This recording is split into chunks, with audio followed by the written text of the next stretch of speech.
ನೀವು ಕೇರಳದಲ್ಲಿ ಮೊದಲೇ ಜಮೀರ್ ಅವರು ಮುನಿಸಿಕೊಂಡಿದ್ದಾರೆ ಯಾವ ವಿಚಾರ ಇಲ್ಲಪ್ಪ ನಾನು ಅವತ್ತು ನೋಡಿ 23ನೇ ತಾರೀಕು ನಾಮಿನೇಷನ್ ಲಾಸ್ಟ್ ಡೇಟ್ ಇದ್ದು ಹೋದ ತಿಂಗಳಲ್ಲಿ ನಾನು ಅವತ್ತು ನಾಮಿನೇಷನ್ಗೆ ಸಿದ್ದರಾಮಯ್ಯ ಅವ್ರ ಜೊತೆ ಹೋಗ್ಬೇಕಾಗಿತ್ತು, ಮನೆ ಮುಖ್ಯಮಂತ್ರಿಗಳ ಜೊತೆ ಹೋಗ್ಬೇಕಾಗಿತ್ತು. ನನಗೆ ಏನಾಯ್ತು ಕ್ವಶನ್ ಅವರ್ ಇತ್ತು. ನಾನು ಅಲ್ಲೇ ಮಾಧ್ಯಮದಲ್ಲಿ ಬಂದು ವಿಧಾನಸೌಧಕ್ಕೆ ಹೇಳಿದ್ದೀನಿ, ನಾನು ಕ್ವಶನ್ ಅವರ್ ಇದ್ದಿದ್ದಕ್ಕೆ ನಾನು ಹೋಗೋಕ್ಕೆ ಸಾಧ್ಯ ಆಗಿಲ್ಲ.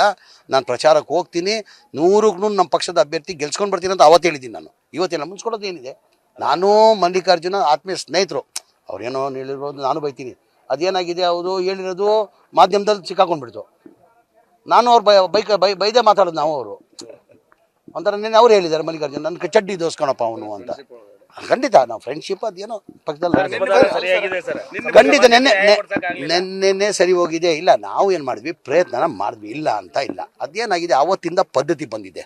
ಯಾರು ಕುಟುಂಬದಲ್ಲಿ ಸಾಯ್ತಾರೆ ಅವ್ರ ಕುಟುಂಬಕ್ಕೆ ಕೊಡ್ಬೇಕಂತ ಅವತ್ತಿಂದ, ಕಾಂಗ್ರೆಸ್ ಪಕ್ಷ ಅಂತ ಇಲ್ಲ, BJP ಇರಲಿ, ಜನತಾದಳ ಇರಲಿ, ಯಾವುದನ್ನ ಪಕ್ಷ ಇಲ್ಲಿ ಆವತ್ತಿಂದ ಪದ್ಧತಿ ಬಂದುಬಿಟ್ಟಿದೆ. ಹಾಗಾಗಿ ನಮ್ಮವ್ರು ಕೇಳಿದ್ರು ನಿಜ, ಕೇಳಿಲ್ಲ ಅಂತಲ್ಲ, ಕೇಳೋದಲ್ಲೂ ತಪ್ಪೇನಿಲ್ಲ. ಕೇಳಿದರು. ಅಲ್ಟಿಮೇಟ್ ಲಾಸ್ಟಲ್ಲಿ ಹೈಕಮಾಂಡ್ ತೀರ್ಮಾನ ಮಾಡಿ ಈ ಬಾರಿ ಅವತ್ತಿಂದ ಪದ್ಧತಿ ಬಂದಿದೆ. ಯಾರು ಸತ್ತಾರೆ ಅವ್ರ ಕುಟುಂಬಕ್ಕೆ ಕೊಡಬೇಕಂತ ತೀರ್ಮಾನ ಮಾಡಿದ್ದಾರೆ. 28 ಜನರಲ್ ಎಲೆಕ್ಷನ್ಗೆ ನೋಡುವ ಅಂತ ಹೇಳಿದ್ದಾರೆ. ಈಗ ನಮ್ಮೆಲ್ಲ ಟಿಕೆಟ್ ಹೇಳ್ತಾರಲ್ವ ಸರ್, ಎಲ್ಲ ಹೈಕಮಾಂಡೇ, ನಾನು ಯಾರೂ ನಿರ್ಧಾರ ಮಾಡೋಕ್ಕಾಗಲ್ಲ. ಈಗ ಚಾಮರಾಜಪೇಟೆಯಲ್ಲಿ 5 ಬಾರಿ MLA ಆಗಿದ್ದೀನಿ. ನನ್ನ ಟಿಕೆಟು ನಾನು ಕೊಡ್ತಾರಂತ ಭರೋಸೆ ಇಲ್ಲ. ಆ ತೀರ್ಮಾನ ಹೈಕಮಾಂಡ್ ಮಾಡಬೇಕಾಗಿರೋದು. Our party is high command party. ನಿನ್ನೆ ನೀವು ಪ್ರಚಾರಕ್ಕೆ ನೀವು ಕೇರಳದಲ್ಲಿ ಮೊದಲೇ ಜಮೀರ್ ಅವರು ಮುನಿಸಿಕೊಂಡಿದ್ದಾರೆ ಯಾವ ವಿಚಾರ ಇಲ್ಲಪ್ಪ ನಾನು ಅವತ್ತು ನೋಡಿ 23ನೇ ತಾರೀಕು ನಾಮಿನೇಷನ್ ಲಾಸ್ಟ್ ಡೇಟ್ ಇದ್ದು ಹೋದ ತಿಂಗಳಲ್ಲಿ ನಾನು ಅವತ್ತು ನಾಮಿನೇಷನ್ಗೆ ಸಿದ್ದರಾಮಯ್ಯ ಅವ್ರ ಜೊತೆ ಹೋಗ್ಬೇಕಾಗಿತ್ತು, ಮನೆ ಮುಖ್ಯಮಂತ್ರಿಗಳ ಜೊತೆ ಹೋಗ್ಬೇಕಾಗಿತ್ತು. ನನಗೆ ಏನಾಯ್ತು ಕ್ವಶನ್ ಅವರ್ ಇತ್ತು. ನಾನು ಅಲ್ಲೇ ಮಾಧ್ಯಮದಲ್ಲಿ ಬಂದು ವಿಧಾನಸೌಧಕ್ಕೆ ಹೇಳಿದ್ದೀನಿ, ನಾನು ಕ್ವಶನ್ ಅವರ್ ಇದ್ದಿದ್ದಕ್ಕೆ ನಾನು ಹೋಗೋಕ್ಕೆ ಸಾಧ್ಯ ಆಗಿಲ್ಲ. ನಾನು ಪ್ರಚಾರಕ್ಕೆ ಹೋಗ್ತೀನಿ, 100ಕ್ಕೂ ನಮ್ಮ ಪಕ್ಷದ ಅಭ್ಯರ್ಥಿ ಗೆಲ್ಸ್ಕೊಂಡು ಬರ್ತೀನಿ ಅಂತ ಅವತ್ತು ಹೇಳಿದ್ದೀನಿ. ನಾನು ಇವತ್ತೇನು ಮುನ್ಸ್ಕೊಳ್ಳೋದು ಏನಿದೆ, ನಾನು ಮಲ್ಲಿಕಾರ್ಜುನ ಆತ್ಮೀಯ ಸ್ನೇಹಿತರು, ಅವ್ರೇನೋ ಹೇಳಿರ್ಬೋದು, ನಾನು ಬೈತೀನಿ. ಅದೇನಾಗಿದೆ ಅವರು ಹೇಳಿರೋದು ಮಾಧ್ಯಮದಲ್ಲಿ ಸಿಕ್ಕಾಕೊಂಡ್ಬಿಡ್ತು.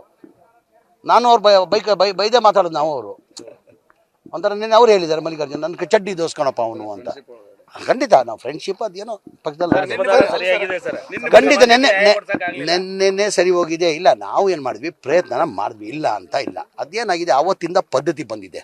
ಯಾರು ಕುಟುಂಬದಲ್ಲಿ ಸಾಯ್ತಾರೆ ಅವ್ರ ಕುಟುಂಬಕ್ಕೆ ಕೊಡ್ಬೇಕಂತ ಅವತ್ತಿಂದ, ಕಾಂಗ್ರೆಸ್ ಪಕ್ಷ ಅಂತ ಇಲ್ಲ, BJP ಇರಲಿ, ಜನತಾದಳ ಇರಲಿ, ಯಾವುದನ್ನ ಪಕ್ಷ ಇಲ್ಲಿ ಆವತ್ತಿಂದ ಪದ್ಧತಿ ಬಂದುಬಿಟ್ಟಿದೆ.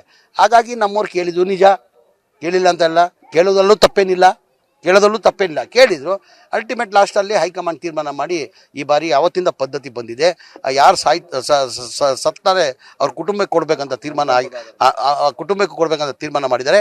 28 ಜನರಲ್ ಎಲೆಕ್ಷನ್ಗೆ ನೋಡುವ ಅಂತ ಹೇಳಿದ್ದಾರೆ. ಈಗ ನಮ್ಮೆಲ್ಲ ಟಿಕೆಟ್ ಹೇಳ್ತಾರಲ್ವ ಸರ್, ಎಲ್ಲ ಹೈಕಮಾಂಡೇ, ನಾನು ಯಾರೂ ನಿರ್ಧಾರ ಮಾಡೋಕ್ಕಾಗಲ್ಲ. ಈಗ ಚಾಮರಾಜಪೇಟೆಯಲ್ಲಿ 5 ಬಾರಿ MLA ಆಗಿದ್ದೀನಿ. ನನ್ನ ಟಿಕೆಟು ನಾನು ಕೊಡ್ತಾರಂತ ಭರೋಸೆ ಇಲ್ಲ. ಆ ತೀರ್ಮಾನ ಹೈಕಮಾಂಡ್ ಮಾಡಬೇಕಾಗಿರೋದು. Our party is high command party. ನಿನ್ನೆ ನೀವು ಪ್ರಚಾರಕ್ಕೆ